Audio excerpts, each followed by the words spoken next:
বজাৰ কৰিব দিছিল পাহৰি গলো নহয়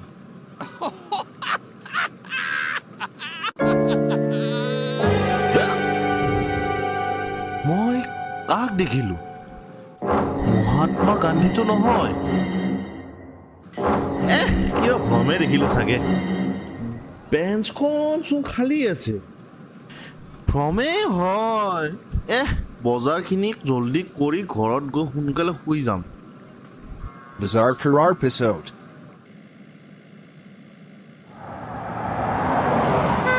টোপনি বৰ বেয়াকে ধৰিছে ভাত পিছত খাম গৈয়ে শুম বাপেকে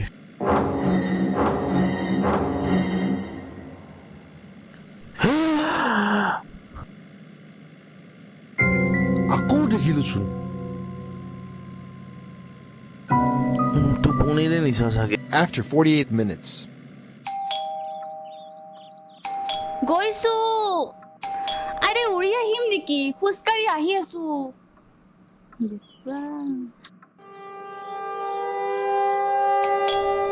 গৈছো গৈছো ইমান দেৰি লাগে নেকি কিবা কাম কৰি আছিলো ন ইমান কি কাম কৰি আছিলা ঘৰতনো কি কাম থাকে খং নুঠাবা দেই খং উঠিছে নেকি তোমাৰ লগত উপায় নাই যোৱা হাত মুখ ধুই আহা মোৰ বৰ ভাগৰ লাগিছে মই অলপ শুই উঠিয়ে ভাত খাম দে পোৱালিৰ দৰে কৰিছা যে যোৱা এঘণ্টামান শুই লোৱাগে বিছনা বিছনা বিছনা অকণ ক'ত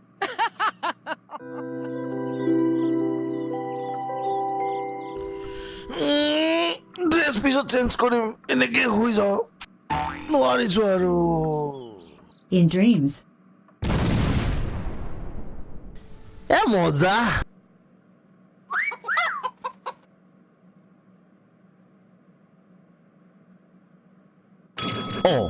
এইখন আকৌ কি মই ভগৱানৰ ঘৰ পালো নেকি ক'ত আহি পালো মই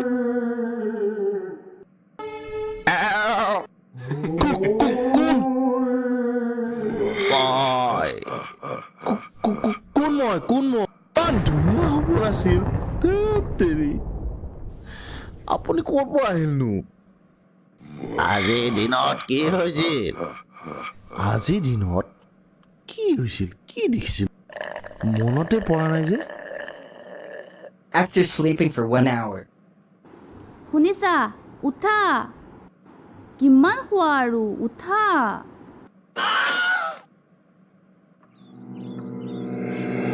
ইমান টাইম ধৰি জগাই আছো নুঠাহে নুঠা কি যে দেখিলো নহয় কিনো দেখিলা আৰু এনেকে শুইছা যে ড্ৰেছ চেঞ্জ কিয় কৰা নাই শুনাচোন ফটকে ওলোৱা আমি জেগা এটাত যাব লাগিব এতিয়াই আৰু ভাত পিছত খাম After a few minutes. আমি ক'ত গৈ আছো আজি মই কাক দেখিছিলো জানানে কাক গান্ধী কোন গান্ধী গান্ধী কোন নাজানা তুমি মহাত্মা গান্ধী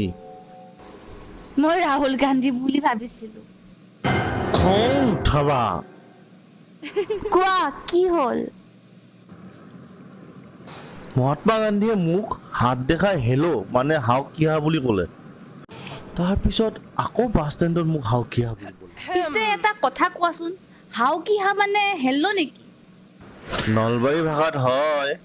মইচোন ফেচবুক হোৱাটছএপ চবতে শ্বেয়াৰ কৰিছো এই পোষ্টটো চোৱা নাই নেকি কিবা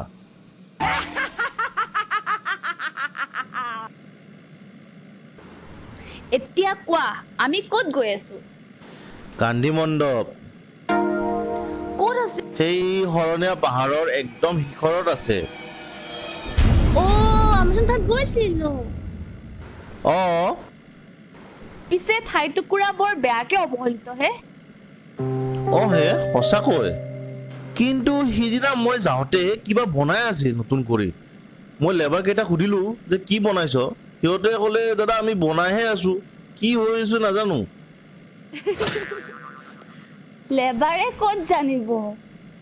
পিছে গান্ধীৰ সেই বৃহৎ মূৰ্তিটোৰ কাষত যে ইমান ডাঙৰ 2 মহলীয়া ঘৰটো আছে সদায় কিয় বন্ধ থাকে দুখৰ কথা কি জানা তাত হেনো কাম কৰা মানুহ নাই মানুহ মাত্ৰ এজনে বেচাৰা অকলে কিমান চম্ভালিব সেইটো কিন্তু কিয় বা হ'ব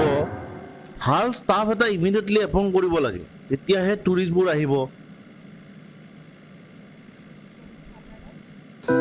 ইমান ধুনীয়া এটা অতীত আৰু সেই সেউজ পাহাৰখনে এই কংক্ৰিটৰ মহানগৰীৰ মাজত বুকুত সোমাই ৰাখিছে সেই অতীত কি অতীত জাতিৰ পিতা মহাত্মা গান্ধী স্বয়ং নিজে তাত আহিছিল মহাত্মা গান্ধীয়ে যেতিয়া অসম আহিছিল তাতে তেওঁ আশ্ৰয় লৈছিল আৰু তাত থকা দুমহলীয়া ঘৰটো তাতে বৰ্তমান আছে কি কোৱা পিছে সেই ঘৰটো কোনে বনাইছিল 1970 চনৰ 2 অক্টোবৰ তাৰিখে সেই ঘৰটো স্বয়ং শ্ৰীমতী ইন্দিৰা গান্ধীয়ে ইনগৰেট কৰিছিল ইমান গৌৰৱৰ বিষয়চোন এইটো হে কথাটো ক'লে বেলুন ফুলা দি বুকু ফুলি যায় গান্ধী মণ্ডপৰ পৰা কিন্তু গোটেই গুৱাহাটীৰ মনোমোহা দৃশ্য দেখা পোৱা যায় দেই অকল তাৰ পৰাই নহয় তালৈ যোৱা গোটেই ৰাস্তাটোৰ পৰা এই দৃশ্য দেখা যায় কিন্তু বহু মানুহে এই কথাটো নাজানে ইমান ধুনীয়া ঠাই এটুকুৰা যে আমাৰ মাজত আছে বহুতেই নাজানে সঁচাই বৰ দুখৰ কথা চাগে সেইকাৰণে মহাত্মা গান্ধীক মই আজি দেখি আছিলোঁ একো নাই আজি হাউকিহাৰ জৰিয়তে চবেই গম পাব মানুহে ছাবস্ক্ৰাইব আৰু শ্বেয়াৰ কৰিলেহে গম পাব কৰিব মই জানো কাৰণ জনা ঠাইৰ নজনা কথা চবে আমাৰ চেনেলটোতে গম পাব সেই পেট্ৰল পাম্প ৰ'বা মই অলপ বাথৰুম গৈ আহোঁ তোমাৰো যে আৰু গাড়ীত থাকিব ক'লো আৰু ফুলৰ মাজত ইয়াতে ভোমৰা হৈ আছা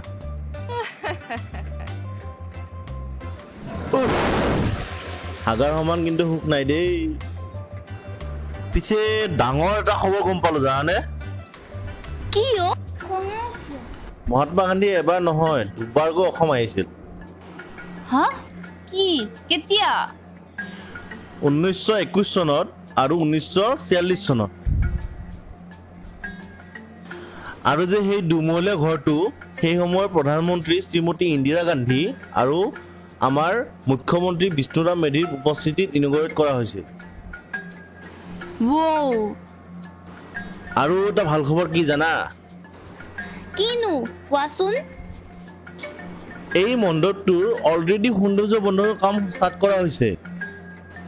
যোৱা 2017 চনৰ মে মাহত GDDৰ এডিশ্যনেল চিফ ছেক্ৰেটাৰীয়ে এই পৰামৰ্শ আগবঢ়াইছিলে আৰু টাটা কনচাল্টিং ইঞ্জিনিয়াৰে এই কথাত সঁহাৰি জনাইছিল বহুত ডাঙৰ প্ৰজেক্ট হ'বচোন এইটো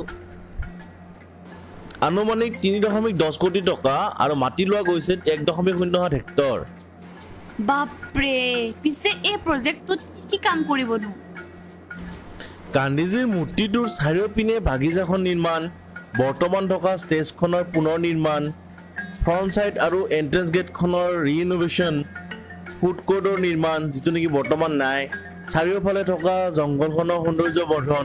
আৰু বেছিক ইনফ্ৰাষ্ট্ৰাকচাৰ যেনে খোৱা পানী লাইট ৰাস্তা নলা শৌচালয় এটচেট্ৰা মজা সেইকাৰণে গান্ধীজীয়ে তোমাক দেখা দিছিল পিছে দুখত নহয় সুখতহে এই কথা এটা হলো পেটটো আকৌ গুৰগুৰ কৰিছে মই আহিছোঁ ৰ'বা ফটকে সো ভিউৱাৰ্ছ আজি জনা ঠাই টুকুৰাৰ নজনা কথাখিনি কেনেকুৱা লাগিল কমেণ্ট কৰি নিশ্চয় জনাব আৰু আমাৰ চেনেলটো ছাবস্ক্ৰাইব কৰি শ্বেয়াৰ কৰিবলৈ নাপাহৰিব তেতিয়াহে আমি পুনৰ এনেকুৱা ভিডিঅ' বনাবলৈ প্ৰেৰণা পাম আজিলৈ ইমানেই